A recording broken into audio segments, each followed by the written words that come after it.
दोस्तों नमस्कार, आदाब, सत श्री अकाल। ज़ीरो आवर के नए एपिसोड में दोस्तों आपका बहुत-बहुत स्वागत है और इन दिनों मैं अपने स्थान से अलग देश के दूसरे हिस्सों में घूम रहा हूँ और इसीलिए मंडे को मैं सोमवार को आपके सामने पेश नहीं हो पाया लेकिन आज मैं मेरे पास बहुत सारी चीज़ें कहने को हैं और उसमें सबसे जो महत्वपूर्ण चीज़ है, वो है भारतीय जनता पार्टी, इस देश की सत्ताधारी पार्टी का मैनिफेस्टो। और वो हमेशा अपने मैनिफेस्टो को कहते हैं संकल्प, भाजपा का संकल्प।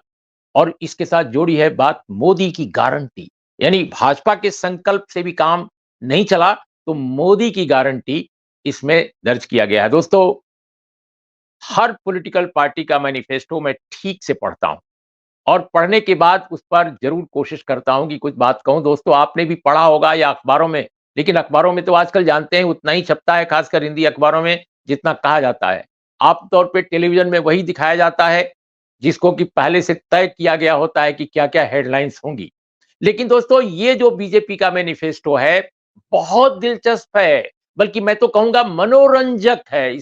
इससे हास्य भी पैदा हो जाता है और इससे इससे मजा आता है लोगों को पढ़ते हुए कि देश की सबसे बड़ी पॉलिटिकल पार्टी, जो अपने को विश्व का सबसे बड़ी पॉलिटिकल पार्टी कहती है, इतनी ताकतवर है कि जिसको चाहे उसको जेल में डाल देती है, जिसको चाहे उसको खत्म कर मैं आई मीन मटिया मेट हो जाते हैं लोग। उसके सामने कोई पॉलिटिकल पार्टी देख रहे हैं कि टिक नहीं पा रही है। नेता जो हैं बेहाल हैं, परेशान हैं, सबके ऊपर डर है कि कब क्या किसके यहाँ कब ईडी आ जाए, कब क्या हो जाए। लेकिन दोस्तों, ये जो ताकतवर पार्टी है, ऐसा लगता है कि इसके पास अज्ञान और बुद्धि का थोड़ा अकाल है।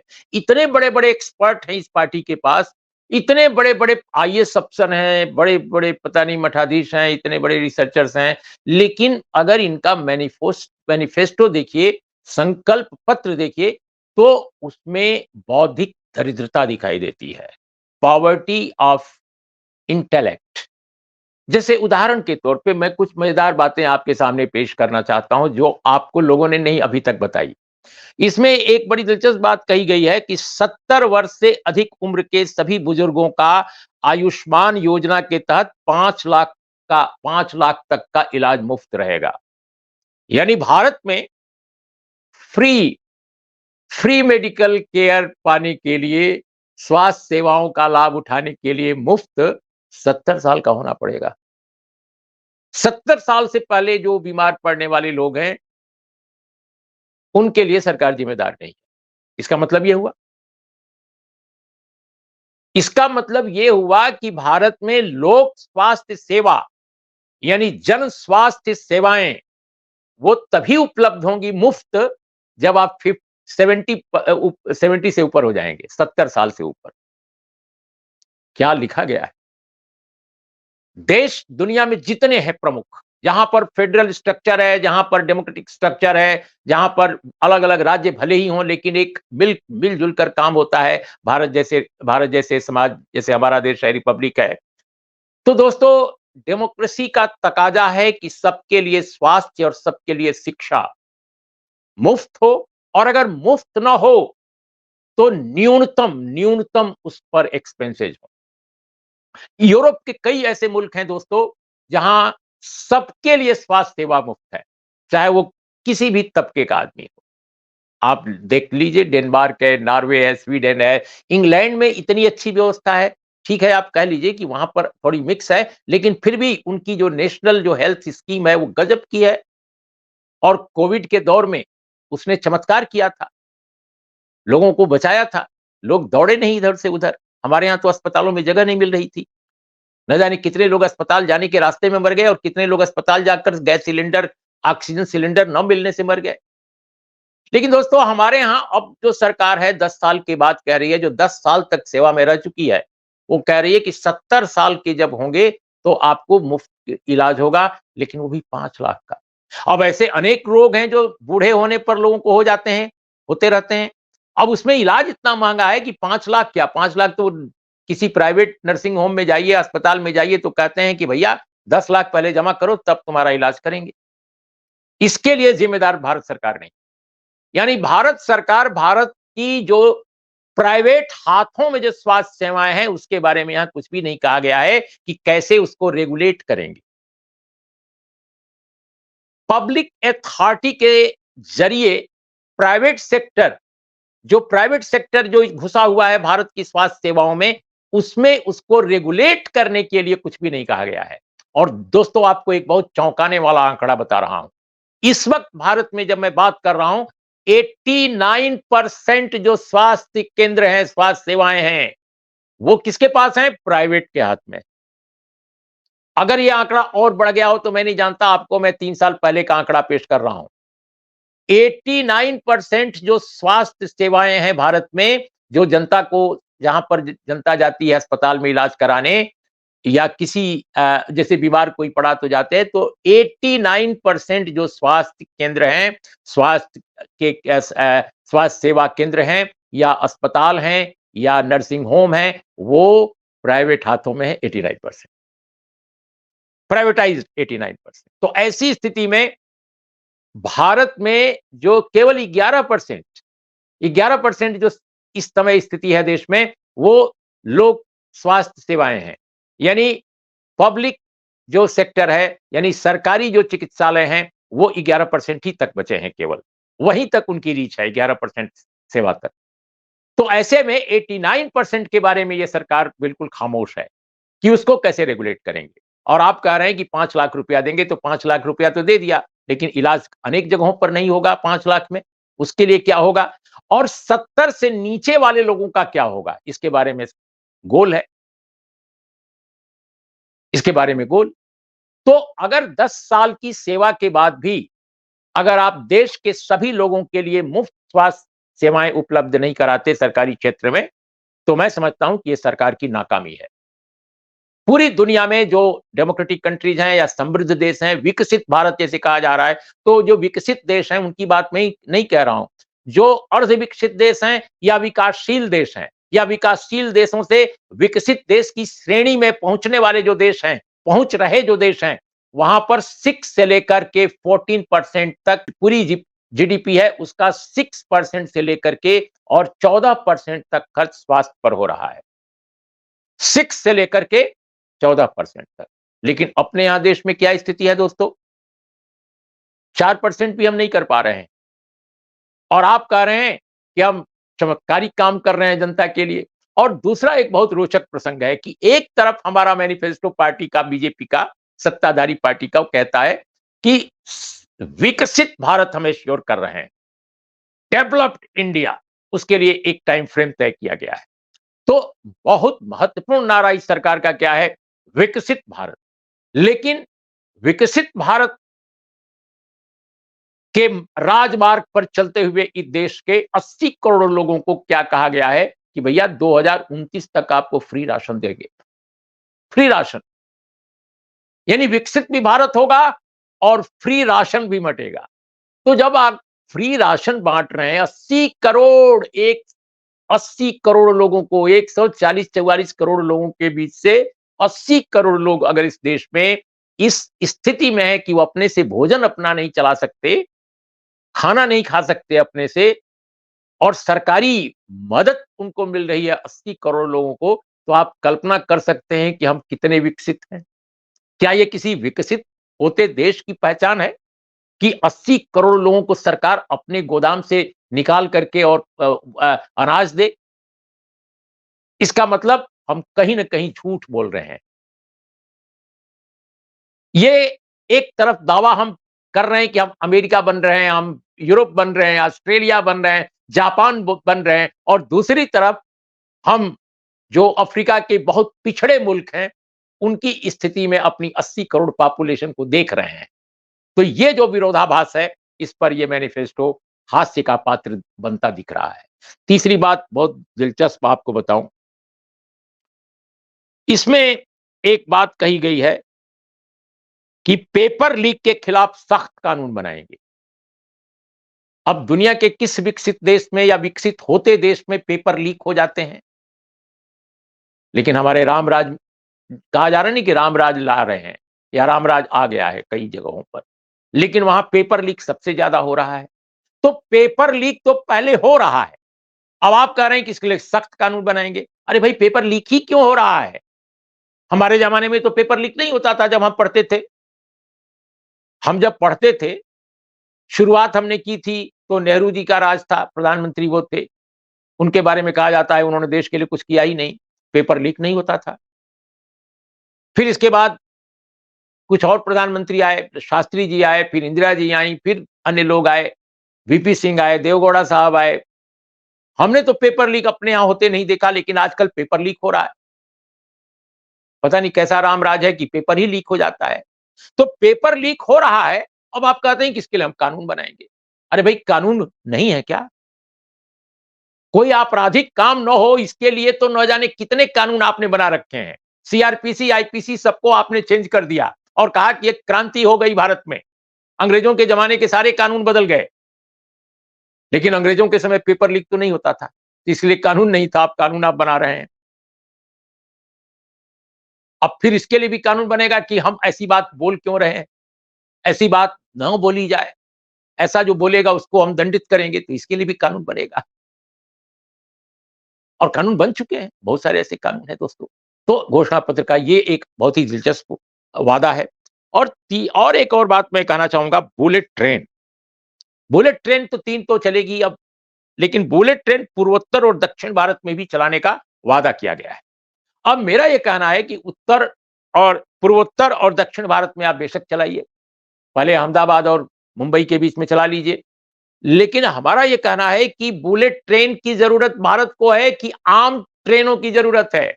लोगों को रिज़र्वेशन महीनों नहीं मिलता और रिज़र्वेशन की बोगी में एसी कंपार्टमेंट में आप जाइए, तो वहाँ भी टॉयलेट से लेकर के अन्य जो बहुत सारी चीज़ें हैं, सुविधाएँ हैं, वो नदारद। बहुत बुरा हाल है। इतना बुरा हाल है कि मैं एक दिन एक बहुत महत्वपूर्ण ट्रेन से वा यात्रा कर रहा था और मैं पंजाब से जब आगे बढ़ा उत्तर प्रदेश की तरफ, आई मीन सॉरी, हरियाणा से होते हुए दिल्ली की तरफ, तो मैंने पाया कि जो कोच था, एसी कोच, उसका जो बहुत दिनों के बाद, सच पूछिए तो मैं ट्रेन में यात्रा कर रहा था और जब मैंने उस दिन देखा कि टॉयलेट जो है, टॉयलेट के आस-पास चारों तरफ लोहे के तमाम सामान लाद दिए गए थे। मैंने पूछा, "भई किसका है? ये तो टॉयलेट ही नहीं खुल रहा है।" वो कह रहे हैं, "रेलवे का है।" अब बताइए। तो ऐसे मैंने फ़ोटो भी खींचा उसका उस दिन, मुझे अच्छी तरह याद है।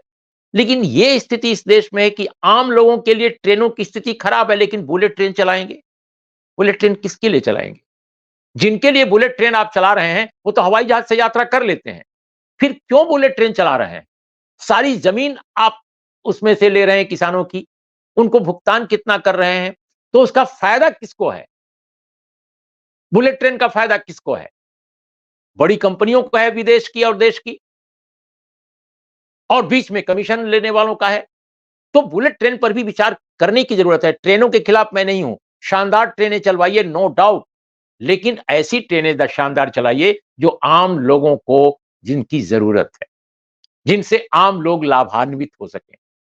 जो महीनों, सप्ताह तक, कई सप्ताह तक इंतज़ार ना करना पड़े ट्रेन के रिज़र्वेशन पाने का। अभी मैं कुछ ही समय पहले की बात है, मैं ट्रेन के रिज़र्वेशन का देख रहा था, तो 14 दिन, 15 दिन तक बुक थी ट्रेन। अब आप क्या कीजिएगा? जिसके पास पैसा नहीं होगा फ्लाइट का, वो क्या करेगा? तो एक ये भी चीज़ हमको नज़र आई। और दूसरी बात दोस्तों की एमएसपी सरकार ने बहुत किया कि भई किसान कुछ ना करें, एमएसपी हम करेंगे कुछ ना कुछ, हम करेंगे कुछ ना कुछ। और कई ये भी कह दिया कि कई क्षेत्रों में तो हम एमएसपी दे रहे हैं। लेकिन मैनिफेस्टो में एमएसपी नदारद है। संयुक्त किसान जो मोर्चा है किसानों का, जिसने आंदोलन किया था, उसने इसकी कड़ी निंदा की है कि मैनिफेस्टो में एमएसपी क्यों नहीं है? अग्निवीर योजना, पूरे देश ने पूरे देश ने इसकी आलोचना की है। भारतीय जनता पार्टी, आरएसएस के अलावा देश में जितने पॉलिटिकल स्ट्रीम्स हैं, जितने समूह हैं राजनीतिक, सब ने इसकी निंदा की है और सब ने कहा कि अग्निवीर योजना को तुरंत वापस लिया जाए और भारत की सेनाओं में भारत के बच्चों की, भारत के नौजवानों की जो नौकरियां हैं पहले की तरह रेगुलर की जाए, ताकि वो पूरी तरह सैनिक कहला सकें, अग्निवीर नहीं। लेकिन भारत सरकार खामोश, अब सत्ताधारी पार्टी खामोश है अपनी गलत नीतियों के बारे में, उनके विथड्रॉल के बारे में, उनको स्क्रैप करने के बारे में कोई इसमें वादा नहीं है। तो एक तरफ किसानों को नाराज किया है इस सरकार ने, निराश किया है एमएसपी पर वादा न करके अपने संकल्प पत्र में, और दूसरी तरफ अग्निवीर जैसी योजना जो बिल्कुल बेकार योजना है, जो नौजवानों के जीवन को अंधकार में डालने वाली योजना है, और जो भारत की महान सेनाओं को एक तरह से सशक्त करने के बजाय और कमजोर करेगी। ये योजना अग्निवीर के नाम पर 4 साल की एक कॉन्ट्रैक्चुअल नियुक्ति करने वाली, ये योजना जो है मैं समझता हूं कि इसको तत्काल स्क्रैप करना चाहिए था और ये संकल्प पत्र में आना चाहिए था, लेकिन संकल्प पत्र में ये नदारद है। तो हर तरह से अगर देखा जाए तो नौजवान नाराज हो जाएगा इससे, किसान नाराज हो जाएगा, और नाराज हो नहीं जाएगा। पिछले 2 दिन से जब से ये आया है संकल्प पत्र, आज मंगलवार है, संडे को आया, तब से लगातार लोग इसकी आलोचना कर रहे हैं। दोस्तों, एक बात और इसमें बड़ी दिलचस्प कही गई है कि यूसीसी यानी समान नागरिक संहिता सब जगह लागू करेंगे, उत्तराखंड में जैसे लागू किया है। ये समान नागरिक संहिता के बारे में एक्सप्लेन करते हैं कि हमारे संविधान में है, लेकिन ये नहीं बताते कि संविधान में कहां है। संविधान में डायरेक्टिव प्रिंसिपल्स में है, नीति निर्देशक सिद्धांतों में है, और नीति निर्देशक सिद्धांतों में अनेक ऐसी आर्टिकल्स हैं जिनका भारत सरकार हर सुबह हर शाम वायलेट करती है, क्योंकि वो अनिवार्य नहीं है, आप पर बाध्यता नहीं है उनको लागू करने की, लेकिन आपको दिया गया है डायरेक्टिव कि आप उसको मद्देनजर रखकर नीतियां बनाइए। अब जैसे उदाहरण के तौर पे आर्टिकल 39 है। आर्टिकल 39 का एक प्रावधान कहता है कि जो हमारे सरकारी उपक्रम है, जो हमारे पब्लिक सेक्टर के जो वो हैं, उनको प्राइवेटाइज नहीं किया जाना चाहिए। इससे जुड़ा मसला यह है कि कहा गया है कि रिसोर्सेज, जो नेचुरल रिसोर्सेज हैं, वो पब्लिक ओनरशिप में होने चाहिए। यही बात को अगर मैं और आगे बढ़ाकर कहूं तो इसका मतलब कि पब्लिक के रिसोर्सेज या पब्लिक के एसेट्स जो हैं, उनको प्राइवेटाइज नहीं किया जाना चाहिए। संविधान हमारा प्राइवेट सेक्टर का विरोध नहीं करता है, उसको रिजेक्ट नहीं करता है, लेकिन संविधान सजेस्ट करता है कि नेचुरल रिसोर्सेज पर ओनरशिप जो है जनता की होनी चाहिए, स्टेट की होनी चाहिए। जनता मतलब पब्लिक, मतलब जो स्टेट में रिफ्लेक्ट होती है, लेकिन वो तो धड़ल्ले से हो रहा है। तो वहां संविधान का पालन नहीं करेंगे, लेकिन समान नागरिक संहिता जो शामिल हो गई है और जिसके बारे में डॉक्टर बी आर अंबेडकर ने, ड्राफ्टिंग कमेटी के चेयरमैन जो संविधान के थे, उन्होंने साफ कहा था कि इसका पालन तभी किया जाएगा या किया जाना चाहिए जब माइनॉरिटीज के कंसर्न्स को एड्रेस कर लिया जाए। और आप पब्लिक कोई ओपिनियन नहीं ले रहे हैं, आप मेजॉरिटी कम्युनिटी को केवल सोच रहे हैं। संविधान बनाने वाले ने कहा था कि माइनॉरिटी कम्युनिटी के जो कंसर्न्स हैं उनको भी एड्रेस किया जाना चाहिए, तब इसको लागू किया जाना चाहिए, लेकिन वो आप नहीं कर रहे हैं। और आपने ऐलान कर दिया कि समान नागरिक संहिता पूरे देश में लागू करेंगे। तो इससे क्या हो जाएगा? क्या देश चमक जाएगा? देश क्या महान बन जाएगा? आप जबरन अगर लागू भी कर लें थोड़ी देर के लिए, मान लीजिए, तो क्या इससे देश में हो जाएगा? क्या हमारे खेत इतनी पैदावार करने लगेंगे कि पूछिए मत? क्या इतने रोजगार पैदा हो जाएंगे समान नागरिक संहिता से कि कोई बेरोजगार न रहेगा? इतनी शिक्षा बढ़ जाएगी, कोई अशिक्षित नहीं रह जाएगा? स्वास्थ्य सेवाएं इतनी शानदार हो जाएंगी इससे कि कोई निरोग नहीं रहेगा ज्यादा, और अगर अगर रोग होगा भी तो तत्काल उसको ठीक कर लिया जाएगा। क्या हो जाएगा समान नागरिक संहिता से? सिवाय आपका ईगो संतुष्ट होगा। और दोस्तों, बिल्कुल चलते चलते सच पूछिए तो यह जो पूरा का पूरा इनका इनका जो मैनिफेस्टो है, जब मैं उसको देखता हूं तो ये बहुत सारे जो वायदे किए गए हैं, लेकिन इसमें एक कोई मुकम्मल, एक एक समग्र कोई सिद्धांत, कोई विचार, कोई कोई परिप्रेक्ष्य नहीं उभरता। पूरा का पूरा जो मैनिफेस्टो है परिप्रेक्ष्य विहीन है। कोई एक एक एक विकास का, एक सामाजिक प्रगति का, रोजगार, शिक्षा, स्वास्थ्य, इन क्षेत्रों में भारत को कैसे सुखी, समृद्ध और प्रगतिशील बनाया जाए, इसका कोई खाका इस कम से कम इस मैनिफेस्टो में नहीं झलकता है। चूं चूं का मुरब्बा नहीं मैं कहूंगा, लेकिन मैं कहूँगा ये एक मिक्स वेजिटेबल की तरह है। आलू भी मिला लिया, टमाटर भी मिला लिया, गोभी भी मिला दिया, मूली भी मिला लिया, मिर्चा भी मिला लिया, सब कुछ मिला दिया। जो जहाँ से पाया उसको लगा लिया। लेकिन कोई उसमें एक ऐसा स्वरूप नहीं उभरता है जिसके बारे में सोचा गया हो कि बनाना क्या है। कहीं कुछ नहीं बन रहा है ठीक से तो आपने एक जगह सब इकट्ठा कर दिया कि लो जी ये भी करेंगे, ये भी करेंगे, ये भी करेंगे। One nation one election. अब ये कह रहे हैं कि एक देश में एक चुनाव होना चाहिए, एक ही बार होना चाहिए। लेकिन इस बात का कोई एक्सप्लेनेशन नहीं है कि जहां सरकारें गिरा करेंगी वहां क्या करेंगे आप? जहां सरकारें गिरा करेंगी वहां क्या करेंगे आप? आप एक चुनाव जो लोकसभा का है उसको तो आप करने में महीनों लगा दे रहे हैं। एक लोकसभा चुनाव पहला जो मतदान है वो 19 अप्रैल को शुरू हो रहा है और काउंटिंग होगी 4 जून को। नोटिफिकेशन बहुत पहले हो गया। अब आप सोचिए अप्रैल, मई, जून और नोटिफिकेशन हुए कितने दिन हो गया? काफी दिन हो गया। तो अगर देखा जाए तो 3 महीने मुकम्मल हो जाएंगे। 3 महीने पूरा देश ठप इसी में रहेगा। तो वन नेशन वन इलेक्शन जब आप करेंगे तो देश कितने दिन ठप रहा करेगा? सोचने की बात है। तो कुल मिलाकर यह जो मैनिफेस्टो है भारतीय जनता पार्टी की नीति विहीनता का एक दस्तावेज है, परिप्रेक्ष्य विहीनता का एक दस्तावेज है। कई चीजें इतनी रोचक हैं कि हंसी आती है कि इतने बड़े लोग सत्ता की कुंजी जिनके पास है, सत्ता पर जो काबिज हैं, वो इस देश को कहां ले जाना चाहते हैं और क्या बनाना चाहते हैं और विकसित भारत का उनका पैमाना क्या है? सिर्फ इसलिए 80 करोड़ लोगों को आप अनाज देंगे कि वो आपको वोट देते रहें। बिल्कुल अनाज दीजिए, लेकिन उनको दीजिए जो नीडी, उनको नहीं जो उसी राशन को दूसरी जगह बेच देते हैं और बेचकर पैसा ले लेते हैं और फिर आपका गुणगान करते हैं कि वाह वाह क्या बात है। मैं कई बार बोल चुका हूं कि रामगढ़, उत्तराखंड, मैं नाम लेकर बोल रहा हूं, वहां राशन जहां सरकारी स्तर पर बांटा जा रहा था, मैंने अपने आंखों से देखा कि बहुत ही वेल टू डू फैमिलीज के लोग जो लाइन में लगे थे, उनके नौकर लगे थे और वो मालिक साहब बाहर बैठे हैं। मैंने उनसे पूछा कि आप ये अनाज कहाँ ले जा रहे हैं? कहा घर ले जा रहे हैं। मैंने कहा क्यों ले जा रहे हैं?